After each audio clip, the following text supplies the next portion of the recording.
Assalamualaikum warahmatullahi wabarakatuh dan salam sejahtera. Anda bersama saya sekali lagi Janah Jalidar menerusi Suara TV yang kini kami sedang bersiaran langsung di Suara TV di Negeri Melaka pada pilihan raya negeri kali ke-15 pada hari ini. Dan bersama saya hari ini ialah Datuk Fatul Bahari Majahaya iaitu Ahli Majlis Kerja Tertinggi UMNO, dan Datuk Dr. Fatul Bahari juga merupakan seorang pengerusi yang baru bagi Perbadanan Prima Malaysia iaitu Prima. Terima kasih Datuk kerana sudi hadir ke studio kami pada hari ini.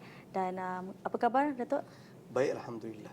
Alhamdulillah. Jadi mungkin Datuk kita terus kepada sesi soal jawab ni. Pada 2018, Datuk adalah antara yang lantang menyatakan UMNO dan Barisan Nasional perlu mengambil iktibar bagi kekalahan dalam pilihan raya umum ke-14 yang lalu dan membuat perubahan seiring dengan kehendak rakyat. Jadi, apakah telah ada perubahan itu, Datuk? Okey, bismillah wassalatu wassalamu ala Rasulillah wa ala alihi wa sahbihi wa man wala. Terima kasih. Puan pengacara majlis, sidang penonton yang dikasihi dan dirahmati Allah Subhanahu wa taala sekalian. Kalau kita berbalik kepada sejarah 2018, pada saya dia jadi satu titik hitam kepada UMNO dan Barisan Nasional. Yang mana kekalahan yang begitu teruk, kita hilang negeri, beberapa negeri, dan juga yang paling besar kita hilang kerajaan pusat. Kejatuhan itu saya kira tentunya UMNO mengambil satu iktibar. Buktinya adalah apabila kita menang sebahagian besar daripada pilihan raya kecil dalam tempoh antara 2018 sehingga 2019, ya. Dan apa yang menjadi titik tolak kepada kesedaran dan perubahan tersebut yang disedari oleh rakyat adalah pembentukan satu gagasan dan kerjasama positif antara dua parti besar Melayu Islam, iaitu UMNO dan juga PAS pada 2019, September 2019 digagaskan secara rasminya. Walaupun ia tidak di register ataupun tidak didaftarkan sebagai sebuah parti, pada saya, bagi yang faham, kadang-kadang kalau kita lihat dalam sejarah Islam, bai'ah itu tidak perlu bertulis pun. Bai'ah memadai kita bersumpah dengan nama Allah Subhanahu wa taala, kita yakini apa yang kita pegang, kita imani apa yang kita lihat dan kita percaya, maka bai'ah itu terjadi walaupun tanpa tulisan.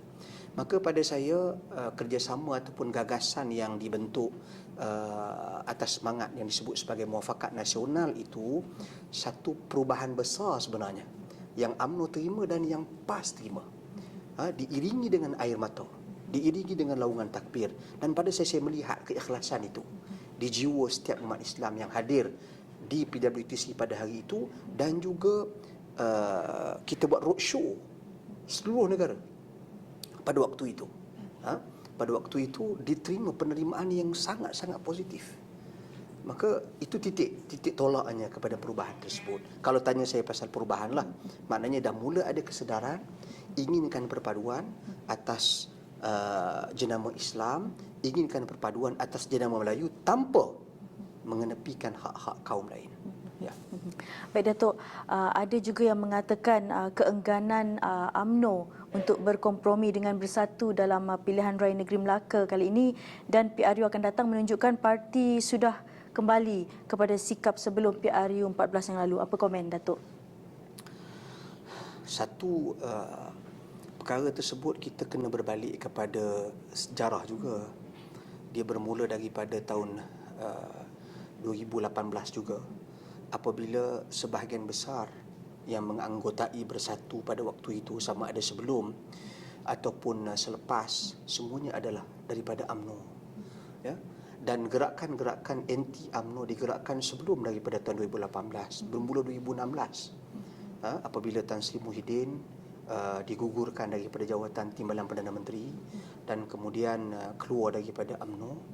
Bukan keluar, pada ketika itu tak silap saya dipecat daripada UMNO akibat tindakan yang melanggar disiplin parti, dan beliau terlibat dalam penubuhan bersatu dan mula menyerang UMNO. Sensitiviti itu tentunya terbawa-bawa sehingga kepada penubuhan kerajaan PH, hasil kerjasama siapa?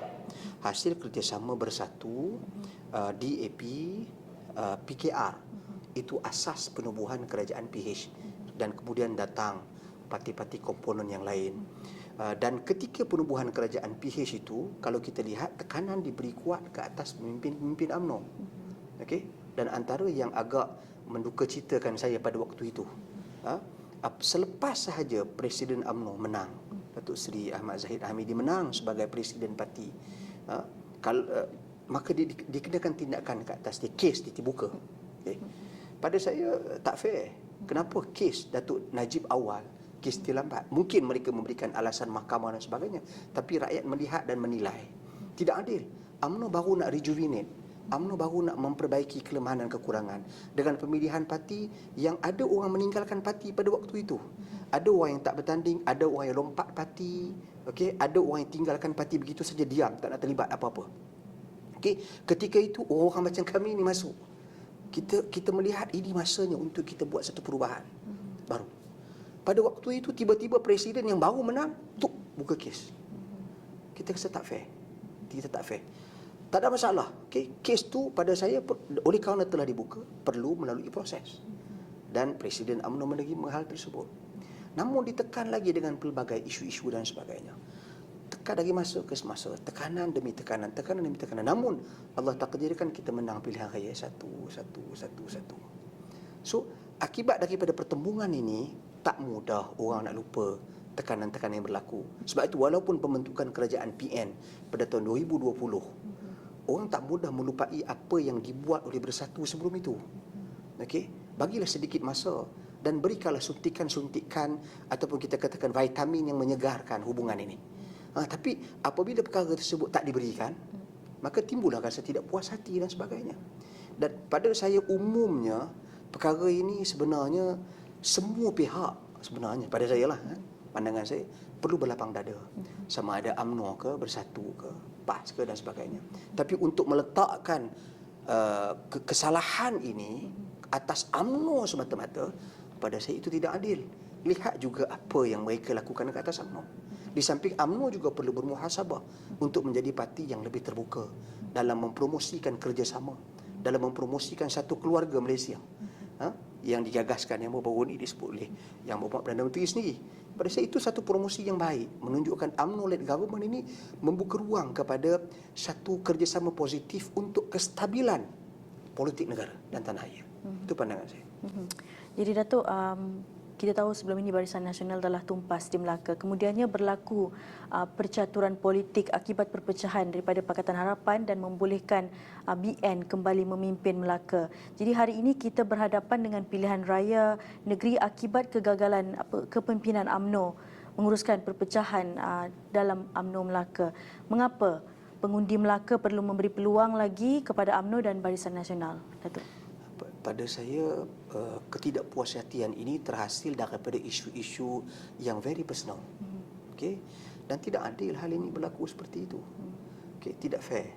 Kenapa saya katakan sepatutnya Datuk Seri Idris, sahabat saya juga, kenalan saya, beliau sepatutnya merujuk kepada bahagian jawatan kuasa disiplin parti. Okay? Kalau tak berpuas hati juga, rujuk kepada pihak-pihak berkuasa, SPRM, laporan polis dan sebagainya. Guna saluran yang sepatutnya. Bila dia melakukan hal yang seperti ini, pada saya dia melihat kepentingan diri itu lebih besar daripada, saya tak kata kepentingan diri merujuk kepada isu projek ke apa ke tak, tapi maknanya dia tak melihat maslahah ammah, kepentingan umum itu yang perlu didahulukan daripada kepentingan khusus. Khusus itu isu personal dia dengan pengurusi perhubungan UMNO negeri, itu khusus. Tapi kepentingan umum ni apa? Masalah kesihatan rakyat, okay, masalah isu COVID, masalah pengurusan ekonomi, masalah kestabilan politik, masalah contohnya Melaka sebagai negeri pelancongan. Okay, bila berlaku keadaan seperti ini, bila digariskan ketetapan itu ini oleh SPR, KKM dan sebagainya, menyebabkan orang nak datang Melaka dalam tempoh ini pun orang rasa takut. Orang nak makan di kedai pun orang rasa takut, dibimbingi ramai orang datang dan sebagainya. SOP, penjarakan sosial, saman daripada polis dan sebagainya, pihak-pihak berkuasa. So jadi ini antara perkara-perkara yang saya rasa akibat buruk daripada apa yang berlaku. So sebab itu bila dikatakan bahawasanya kegagalan UMNO semata-mata dalam mengurus krisis ini, mungkin dari satu sudut, mungkin pada ketika itu pengurusi perhubungan UMNO negeri melihat tak boleh ada kompromi bab ni. Okey, manakala Datuk Seri Idris Harun juga tidak ingin kompromi. Walhal sepatutnya isu ini dibincangkan secara baik, bukan serang parti sendiri dan kemudian tarik sokongan daripada ketua menteri. Kamu bermasalah dengan pengurusi perhubungan UMNO negeri. Kenapa kamu tarik sokongan daripada kerajaan negeri? Dari satu sudut, ini isu yang pada saya very personal, namun dijadikan isu state. So ini yang problem. Akhirnya yang akan menanggung masalah siapa? Umum. Dan kemudian kalau ditanya saya lagi, kenapa perlu berikan kepada UMNO? Kembali, Datuk Seri Sulaiman Ali, Tok Leman, pada saya telah membuktikan beberapa perubahan besar, beberapa investment yang beliau bawa masuk. Puluhan bilion yang beliau bawa masuk berbanding zaman kerajaan PH terdahulu yang sibuk dengan politik tak habis-habis. Okey, dan isu, semua orang ada isu.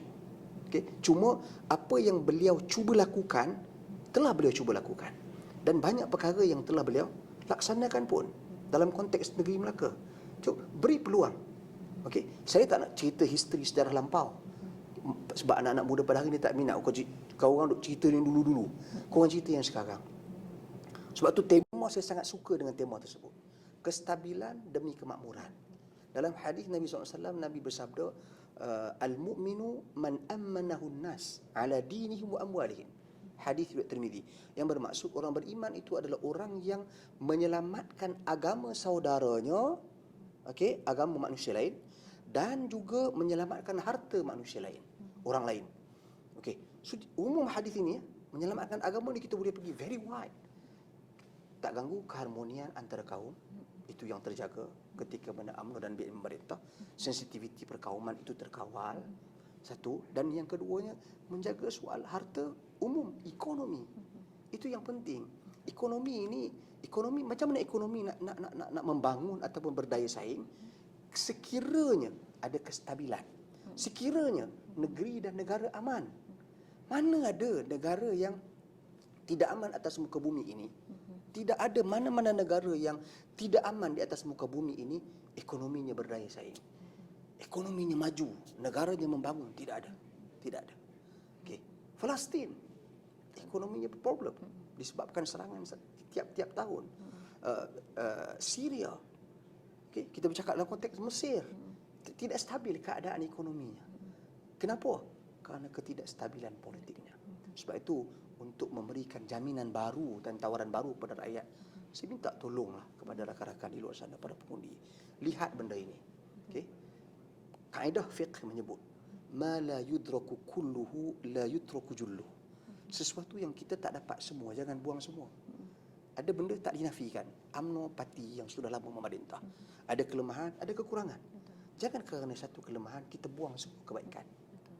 Okey, so jangan kerana satu kebaikan yang kecil kita lupa kelemahan kita perbaiki dan perbetulkan. Tapi kebaikan yang ada yang besar tentunya, yang semua orang dapat lihat hasil dan kesannya, beri peluang ini untuk UMNO memerintah memperbaiki kelemahan dan kesilapan. Saya yakin kita tengah dan dalam usaha yang sangat serius untuk memperbaiki segala kelemahan dan memastikan insya-Allah kita dapat buat yang terbaik dengan 103 inisiatif yang ditawarkan dalam Manifesto Barisan Nasional Negeri Melaka. Baik Datuk, Datuk telah pun berkempen ke seluruh Melaka sepanjang 2 minggu ini. Jadi bagaimana dengan pandangan pengundi Melayu terhadap situasi pertandingan 3 penjuri di negeri Melaka ini, Datuk? Saya dengan confidence saya jawab, orang Melayu tak suka. Itu hakikat yang perlu saya katakan kepada semua. Apakah sama ada UMNO ke, PAS ke, Bersatu ke, PKR ke, adakah kalian suka melihat perpecahan ini? Dan apatah lagi apabila kita masing-masing menggunakan nas-nas agama untuk menindas parti lain. Hentikan penggunaan ini. Malaikat ke, Allah Subhanahu Wa Taala ke, Allah dan para malaikat akan menghukum, Allah Subhanahu Wa Taala akan menghukum hamba-Nya secara adil. Okey, Allah Subhanahu Wa Taala tidak terikat dengan mana-mana parti politik. Malaikat juga tidak terikat dengan mana-mana parti politik. Okey, apa yang paling penting saya suka sarankan untuk diri saya sendiri dan kita semua, kita berbeza pendapat. Okey. Berbeza pendapat kenapa? Kerana syarat masing-masing gagal dipenuhi. UMNO ada syaratnya, PAS ada syarat yang tersendiri, Bersatu ada syarat yang tersendiri. Kaedah dalam Islam, dalam hadis Nabi sebut al-mu'minu ala syurutihim. Orang beriman itu terikat dengan syarat-syarat yang ditentukan oleh mereka. Kita ada syarat kita. So bila PAS tak boleh menunaikan syarat yang UMNO tetap, tetapi memaksa UMNO menunaikan syarat yang Bersatu tetap, tak boleh lah. So kita UMNO ada pendirian kita, PAS ada pendirian kita, PAS ada pendirian dia. Cuma dalam situasi ini apa yang perlu kita buat? Bukan menindas parti-parti lain dengan menggunakan nama agama, tak. Sebaliknya apa yang kita buat, cerita apa manifesto kita dan kemampuan untuk janji kita untuk melaksanakan manifesto tersebut. Okay? Sekarang ni kita buat tawaran kepada rakyat. Itu yang sepatutnya kita lakukan. Sebab itu saya tertarik apabila yang Berhormat Presiden UMNO umumkan secara terbuka dalam pelancaran jentera pilihan raya negeri Melaka. Kata beliau, pilihan raya kali ini bukan pilihan raya kita nak serang orang, nak kutuk orang, nak maki orang. Tak. Kita cerita apa kebaikan yang kita buat. Kita cerita apa tawaran-tawaran baru yang kita nak berikan kepada rakyat. Especially orang muda. Beliau yang nak melihat perubahan, nak reform the government, reform the economy, reform isu-isu semasa dan sebagainya. Ini yang orang muda nak lihat, ini yang merupakan masa depan kita, insya-Allah. Baik Datuk, sebagai seorang tokoh agama yang berada dalam majlis tertinggi UMNO, bagaimana Datuk melihat permasalahan umat Islam di negara ini berikutan kegagalan muafakat nasional itu sendiri, Datuk? Saya tak rasa muafakat nasional itu gagal. Pada saya, spirit itu ada. Saya bertemu dengan ramai rakan-rakan PAS di bawah.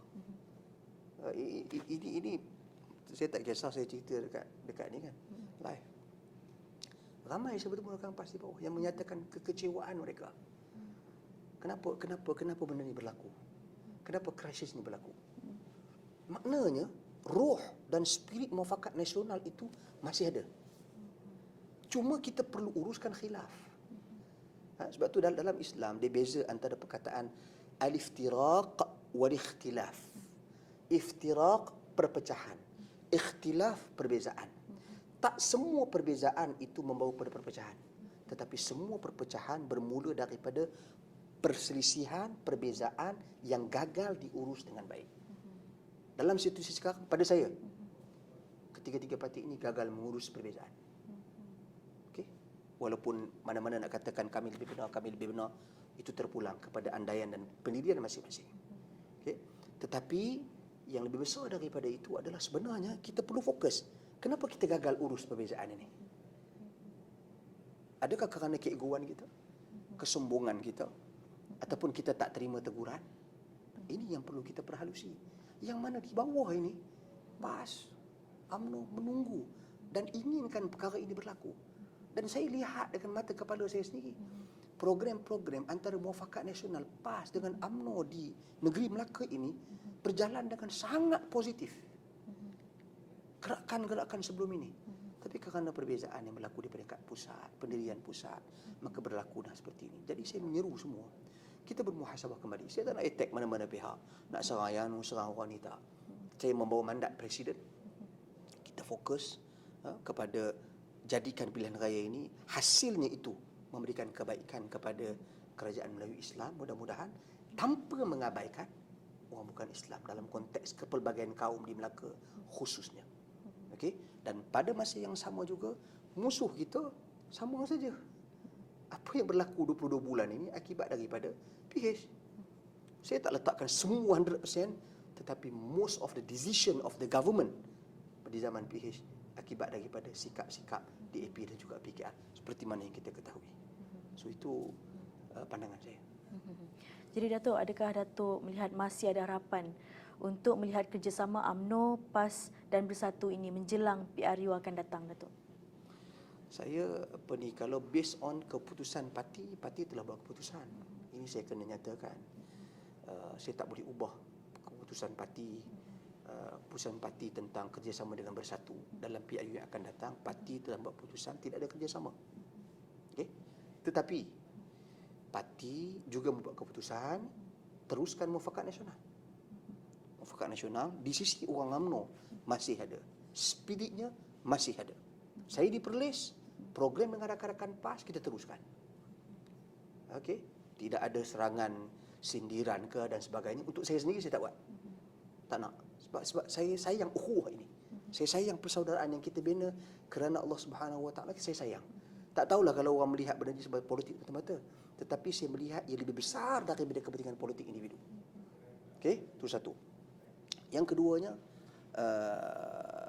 kalau kita cakap soal dengan bersatu pula, setakat ini itu keputusannya, dan tak mustahil pun kalau sekiranya ada satu persefahaman yang positif, ia boleh dibentangkan semula.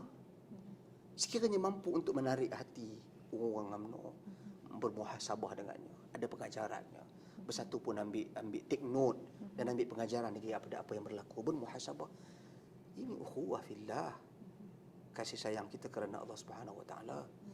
Kalau kita meletakkan agama itu lebih tinggi daripada kepimpinan politik kepartian, saya yakin semua ini akan berada di pentas yang sama, mengangkat dan memegang tangan bersama, ribat bersama, untuk kita pastikan kembali perpaduan Melayu Islam tanpa mengabaikan hak-hak kaum lain.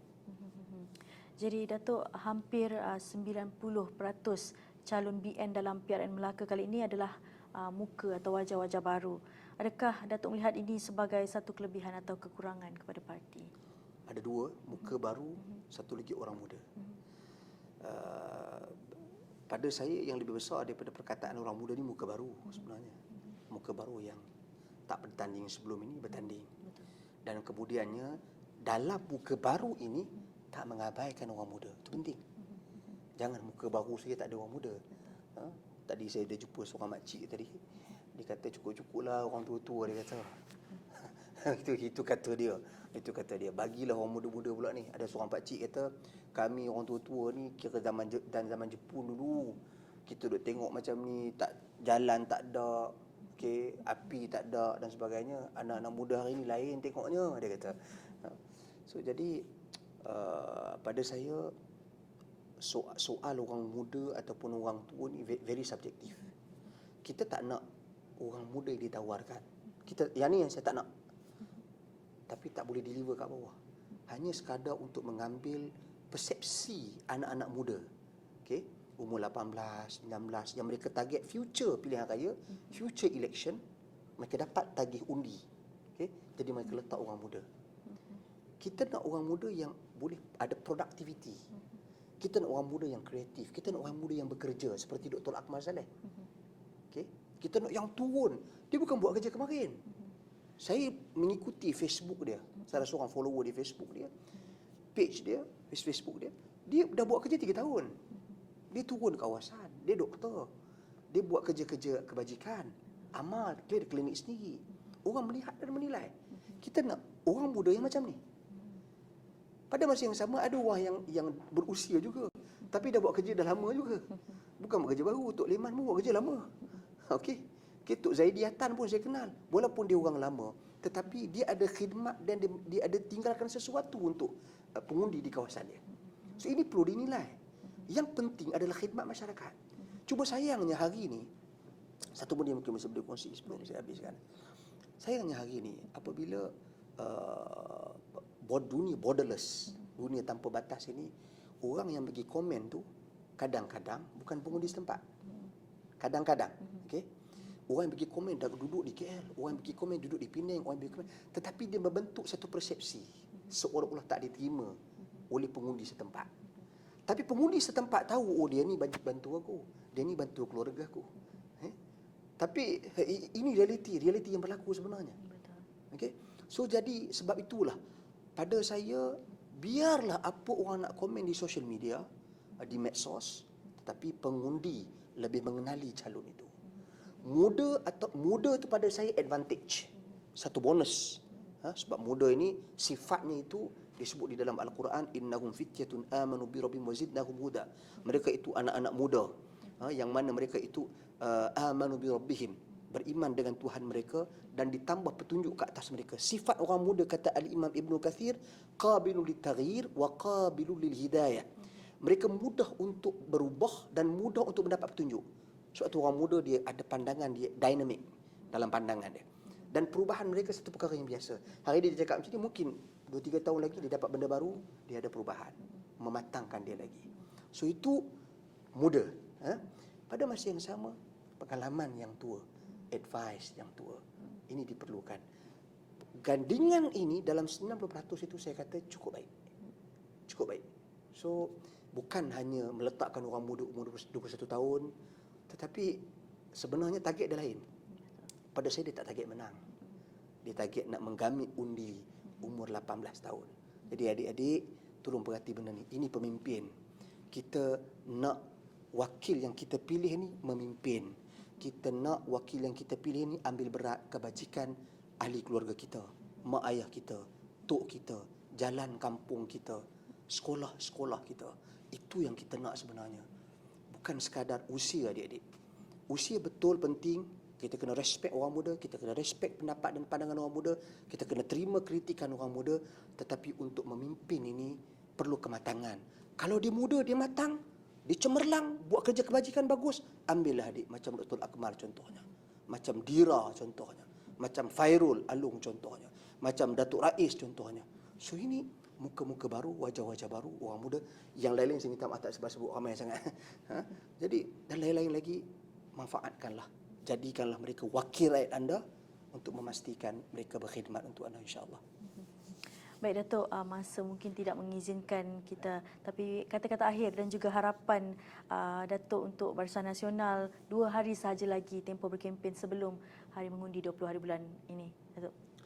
Okey, kata Nabi dalam hadis, man ra'a minkum munkaran falyughayyirhu bi yadihi, wa man lam yastati' fa bi lisanihi, wa man lam yastati' fa bi qalbihi, wa dzaka adhaful iman. Barang siapa yang melihat kemungkaran, cuba ubah dengan tangan. Tak mampu dengan lisan, tak mampu dengan hati. Saya tak merujuk kemungkaran itu orang parti ini, tidak.